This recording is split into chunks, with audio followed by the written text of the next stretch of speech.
Kerala cricket അസോസിയേഷനെതിരെ മുൻ Indian cricket താരം S Sreesanth രംഗത്ത്. തന്നെ 3 വർഷത്തേക്ക് KCA വിലക്കിയത് എന്തടിസ്ഥാനത്തിലാണെന്ന് അറിയില്ല. KCAയുടെ മറുപടി ലഭിച്ച ശേഷം തുടർ നടപടി സ്വീകരിക്കുമെന്നും ശ്രീശാന്ത് വ്യക്തമാക്കി. ചാമ്പ്യൻസ് ട്രോഫിക്കുള്ള ഇന്ത്യൻ ടീമിൽ സഞ്ജു സാംസണെ ഉൾപ്പെടുത്താത്തതിനെ തുടർന്ന് ശ്രീശാന്ത് നടത്തിയ പ്രതികരണം വിവാദമായിരുന്നു. ശ്രീശാന്തിന്റെ ഈ പരാമർശം സത്യവിരുദ്ധമെന്ന് ആരോപിച്ചായിരുന്നു KCAയുടെ നടപടി.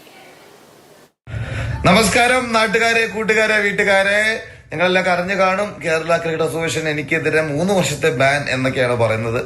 എന്താണെന്നറിയില്ല ഞാൻ ചെയ്ത തെറ്റ്. എനിക്ക് ഇത്രേ ചെയ്തിട്ടുള്ളൂ. നല്ലൊരു കാര്യം ചെയ്തു, നല്ല കാരുണ്യ പ്രവർത്തനം. കാരണം നമ്മുടെ സ്വന്തം ഗോഡ്സോൺ കൺട്രിയുടെ ഗോഡ്സോൺ സണ്ണെ സഞ്ജുവിനെ ഒന്ന് സപ്പോർട്ട് ചെയ്തു. അസോസിയേഷന്റെ എതിരെയല്ല ഞാൻ പറഞ്ഞത്. അസോസിയേഷനിൽ ഇരിക്കുന്ന ആളുകൾ ക്രിക്കറ്റ് കളിച്ചവരുടെ ആയിരുന്നെങ്കിൽ നല്ല ലെവലിൽ ക്രിക്കറ്റ് കളിച്ചവര് ടിനുചേട്ടനൊക്കെ ഇപ്പോഴും കുറെ നാളായി. എനിക്ക് തോന്നുന്നു ടിനുചേട്ടനെ പോലുള്ള ആളുകൾ അസോസിയേഷനിൽ വന്നാൽ വളരെ ഹെൽപ്ഫുൾ ആയിരിക്കും എന്ന് മാത്രമാണ് പറഞ്ഞത്. അഡ്മിനിസ്ട്രേഷനിലെ ആളുകൾ എന്തുകൊണ്ടാണ് അത് വളച്ചൊടിച്ച് എന്നെ ടാർഗറ്റ് ചെയ്യണമെന്ന് എനിക്കറിയില്ല. എനിക്ക് കേരള ക്രിക്കറ്റ് അസോസിയേഷന്റെ പ്രസിഡന്റോ സെക്രട്ടറിയോ എന്ന് പറഞ്ഞ ഒരു ആഗ്രഹവുമില്ല.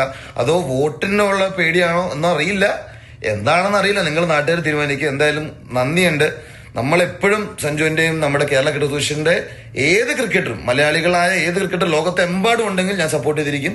കേരളം എന്ന പേര് കേട്ടാൽ തിളയ്ക്കും ചോര ഞരമ്പുകളിൽ. Love you. ജയ് ഹിന്ദ്.